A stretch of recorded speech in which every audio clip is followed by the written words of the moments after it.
नाज़रीन अस्सलामु अलैकुम वरहमतुल्लाहि वबरकातुहू। मैं हकीम क़ारी इरफ़ान सईद आपकी खिदमत में हाज़िर हूँ। उम्मीद है आप बिल्कुल खैरियत से होंगे और अपने घरों में खुशखुरम होंगे। मौज़ू शुरू करने से पहले आप तमाम दोस्तों से मेरी गुजारिश है कि आप हमारे चैनल को सब्सक्राइब करें और साथ बेल आइकन के बटन को दबाएं ताकि आने वाली हर नई वीडियो आप तक बर वक्त पहुँचती रहे।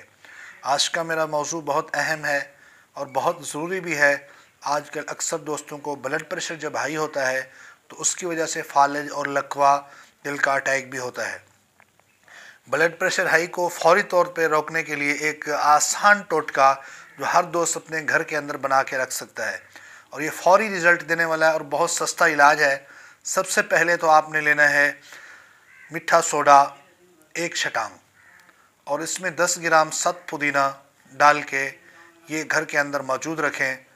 जब भी किसी को ब्लड प्रेशर हाई हो और उसी वक्त एक कैप्सूल यानी एक माशा कम से कम ये खुराक खिला दें तो इंशाअल्लाह 3 सेकंड के अंदर ब्लड प्रेशर नीचे आ जाएगा।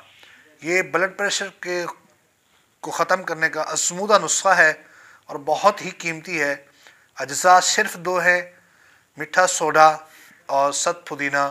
मीठा सोडा 1 छटांग और सत पुदीना 10 ग्राम, इनको मिक्स करके रख लें और जब भी ब्लड प्रेशर हाई किसी का भी हो तो फौरी खिलाएंगे। इंशाअल्लाह अज़ीज़ चंद ही मिनट नहीं होंगे, सेकंडों के हिसाब से ब्लड प्रेशर नीचे आ जाएगा।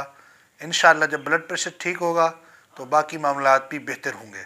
ये तमाम दोस्त अपने तमाम दोस्तों को शेयर करें। ये बहुत आसान टोटका है ताकि आपके दोस्त एमरजेंसी के लिए घर के अंदर ये चीज़ें मौजूद रखें। अब ज़रूरी नहीं है कि आप मीठा सोडा और सत पुदीना मिक्स करके रखें, आप घर के अंदर वैसे मौजूद रखें। अगर एमरजेंसी पड़े तो उसी टाइम फ़ौरन मिक्स करके इस्तेमाल करवाएं। कैप्सूल के अंदर भी भर के आप इस्तेमाल करवा सकते हैं और ऐसे भी इस्तेमाल करवा सकते हैं। इसका बहुत रिज़ल्ट है। उम्मीद है आज का ये मुख्तसर प्रोग्राम आप दोस्तों को बहुत पसंद आया होगा। इसी के साथ मुझे इजाज़त दीजिए। अल्लाह हाफ़िज़।